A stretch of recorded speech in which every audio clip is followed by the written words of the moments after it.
ಇನ್ನು ಪಶ್ಚಿಮ ಬಂಗಾಳದಲ್ಲಿ ಶಿಷ್ಟಾಚಾರ ಪಾಲಿಸದೆ ರಾಷ್ಟ್ರಪತಿ ಮುರ್ಮು ಅವರಿಗೆ ಅಪಮಾನ ಮಾಡಿರುವ ಆರೋಪ ಕೇಳಿಬಂದಿದೆ.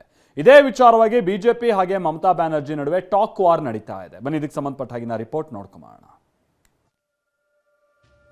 ಡಿಡಿ ನಾಡಲ್ಲಿ ರಾಷ್ಟ್ರಪತಿ ದ್ರೌಪದಿ ಮುರ್ಮುಗೆ ಅಪಮಾನ.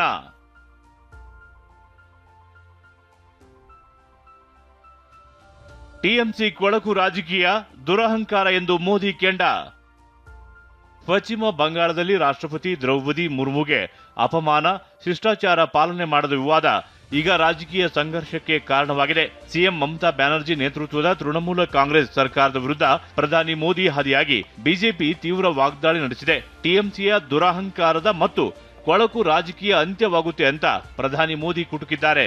सत्ता का अहंकार बहुत ही जल्द चूर चूर होकर रहेगा।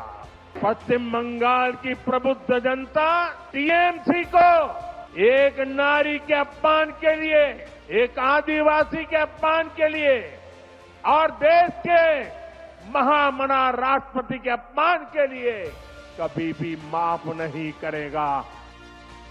ಅಷ್ಟಕ್ಕೂ ಆಗಿದ್ದೇನೆಂದ್ರೆ ನಿನ್ನೆ ಪಶ್ಚಿಮ ಬಂಗಾಳದ ಸೆಂಥಾಲ್ ಸಮ್ಮೇಳನದಲ್ಲಿ ರಾಷ್ಟ್ರಪತಿ ಮುರ್ಮು ಪಾಲ್ಗೊಂಡಿದ್ರು. ಶಿಷ್ಟಾಚಾರದಂತೆ ಬಾಗ್ಡೋಗ್ರಾ ವಿಮಾನ ನಿಲ್ದಾಣದಲ್ಲಿ ರಾಷ್ಟ್ರಪತಿಗಳನ್ನ ಸಿಎಂ ಅಥವಾ ಸಚಿವರು, ಮೇಯರ್, ಕಮಿಷನರ್ ಸೇರಿ ಉನ್ನತ ಅಧಿಕಾರಿಗಳು ಬಂದು ಸ್ವಾಗತಿಸಬೇಕಿತ್ತು. ಆದರೆ ಮಮತಾ ಸರ್ಕಾರ ಡಾರ್ಜಿಲಿಂಗ್ ಮೇಯರ್ ಗೌತಮ್ ದೇವ್ ಅವರನ್ನ ಮಾತ್ರ ಕಳಿಸಿತ್ತು. ಸಾಲದಕ್ಕೆ ಕಾರ್ಯಕ್ರಮ ಮೊದಲು ವಿಧಾನಗರದಲ್ಲಿ ನಿಗದಿಯಾಗಿತ್ತು. ಆದರೆ ಭದ್ರತಾ ಕಾರಣ ನೀಡಿ ಗೋಸಾಯಿಪುರಕ್ಕೆ ಸ್ಥಳಾಂತರ ಮಾಡಿದ್ರು. ಹೀಗಾಗಿ ಕಾರ್ಯಕ್ರಮಕ್ಕೆ ಬೆರಳಿಕೆಯಷ್ಟು ಜನ ಮಾತ್ರ ಬಂದಿದ್ರು. ಇದು ಕೂಡ ಬಿಜೆಪಿಯ ಪಿತ್ತ ನೆತ್ತಿಗೇರುವಂತೆ ಮಾಡಿದೆ.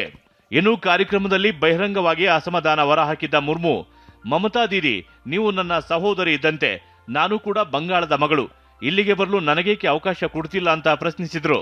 ಇದರ ಬೆನ್ನಲ್ಲೇ ಕೆಂಡ ಕಾರಿದ ಸಿಎಂ ಮಮತಾ ಬ್ಯಾನರ್ಜಿ ಚುನಾವಣೆ ಹೊಸ್ತಿಲಲ್ಲಿ ಬಿಜೆಪಿ ಹೇಳಿಕೊಟ್ಟಂತೆ ರಾಷ್ಟ್ರಪತಿ ಮುರ್ಮು ರಾಜಕೀಯ ಮಾಡ್ತಿದ್ದಾರೆ ಅಂತ ಆರೋಪಿಸಿದ್ದಾರೆ.